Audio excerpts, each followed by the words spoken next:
Hi everyone, Melissa Harcrow.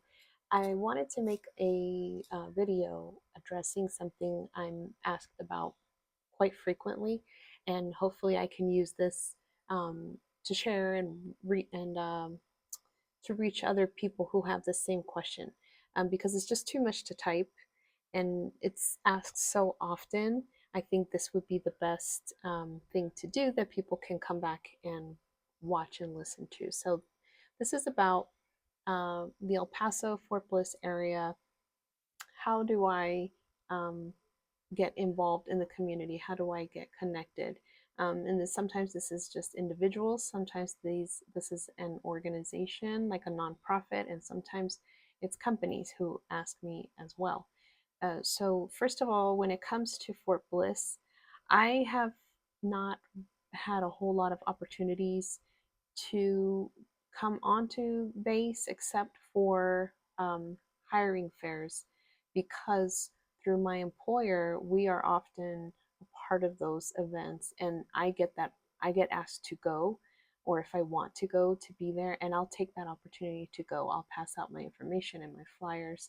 And also I did develop a very good relationship with the female mentoring and morale program. And I actually pretty soon I'm going to be able to have a leadership professional development session with them. So that's two ways. But other than that, you might find it kind of difficult depending on what it is that you want to do, and where you want to be on Fort Bliss. So personally, I don't have any contacts for it. So uh, there's that. Now, when it comes to the veteran side, what I'm going to go over is social media, events, and community presence. And I'm going to break a few of those down. So, when it comes to social media, I understand that there are people who don't want to have a social media account, or who want to be very limited. Um, but I'm going to tell you that most likely in this day and age, um, it is probably the best free um, and most accessible resource or source that you could use to put your name out there. So I'm going to try to remember everything I have. I have a LinkedIn profile, which is a professional network. I have Facebook, Instagram, Threads, which is an offshoot of Instagram, Blue Sky, which I just started, so I only have like 2 people following me there. Nextdoor, uh, and Reddit. I have a Reddit account. So I think that's everything.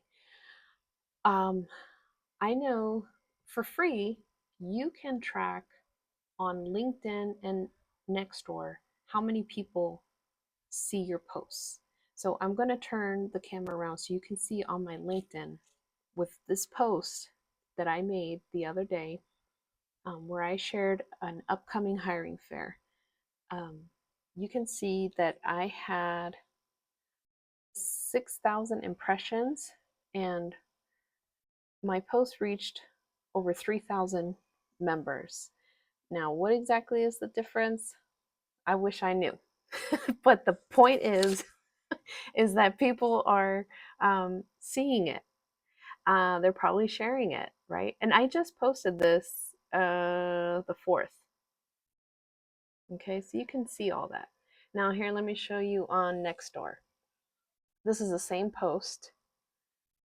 I shared it January 7th, and within the first 48 hours, 515 people saw it. So most likely, these people, they just scroll through and they see your stuff and they never share it, they never interact. Um, so a lot of times it's going to feel like nobody's paying attention. Try not to get discouraged. Be the example, right? So when you see something, share it. When you receive information or events or anything like that, share it. Um, Look and see who can you follow that's local to El Paso community. Um, Organizations, companies, veteran organizations, military organizations. And you know what? On LinkedIn, especially, I mean, even on any social media, go further. I have contacts on social media that are national, um, and it's a great tool to network for free, pretty much. Okay, so don't oh, and you can also go on, I don't know the name of this website, but you can see the types of social media platforms that are best for certain groups, certain demographics that you want to hit. So I think for me, I think Facebook is pretty successful. um, and I think most people my age, like older millennials, are on there. um, and most of us, like, I didn't retire from the military, but most of us are of that time where we did retire from the military. So now moving on to events. So I broke it down to in person and virtual.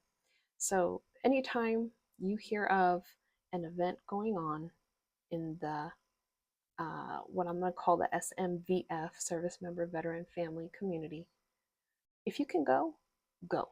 That's a great opportunity to network, meet people, meet the organizations, learn about the organizations, put them in your toolkit, share your card, let them know what it is you do. Um, Same thing with virtual events. There's a lot of online events going on for veterans and military, and you can hop on there, put in the chat who you are, where you're from, what you do, and your contact information. But stay and listen, stay and learn. A lot of these resources, it's what I share.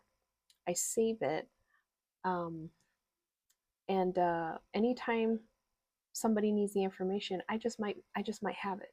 You never know. And another thing, when you make these connections, when you receive business cards, as soon as you can, email them, get in touch with them. It was very nice to meet you. Here's, have a little summary of with your website, what it is you or your organization does, and I look forward to working with you in the future. Um, Make that connection. Uh, Add them to your distro list or ask them to add you to their distro list. Okay. And then community presence, which in-person events kind of falls into. But what I mean more by community presence is um, try to be a part of committees and boards in the community. It can be a government entity, it can be a for profit, it can be nonprofit. So, for example, I am on the Women's Fund of El Paso, which is a nonprofit. I am also on the government side. I'm on the city's Veterans Affairs Advisory Committee and on the Women's Commission, because those are things that are important to me.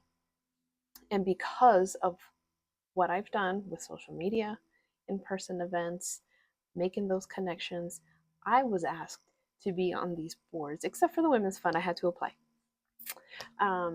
But I was accepted. I have to put in a resume, I have to explain, show what it is that I do, and they liked what they saw. So with that comes responsibility. So please do not um, join these boards and committees if you do not have an actual commitment to be a part of it. Um, there's so much turnover in these committees and boards, because I personally believe because there's more people who want the title connected to it or want it on their resume rather than actually being a part of something that identifies gaps and tries to resolve those gaps. And then next is volunteer. Maybe there's something you're passionate about. It doesn't even have to completely, be related to the SMVF community. It can be something you like, and join it. So I had joined Team Red, White, and Blue. I really loved it, and um, we do community service. We're a part of it. Pretty much everybody knows Team Red, White, and Blue, um, and so the more you're active in these things, the more people recognize you, they get to know you, and you know, if you really have a heart in it, they're going to appreciate that. So do those things. And with that said, though, first and foremost, take care of yourself. Um, do what you can. Don't push yourself. Don't try and take on, you know, tons and tons of things, or you will be overwhelmed. It's happened to me. I have begun to cut back on certain things, and I plan to continue cutting back on things because it has been too much. It's overwhelming.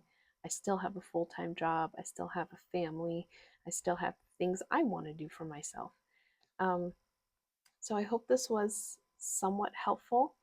Um, if you have any questions, you you can just comment, or if I already have you on social media, just ask me there. Um, but other than that, I'll see you guys out there.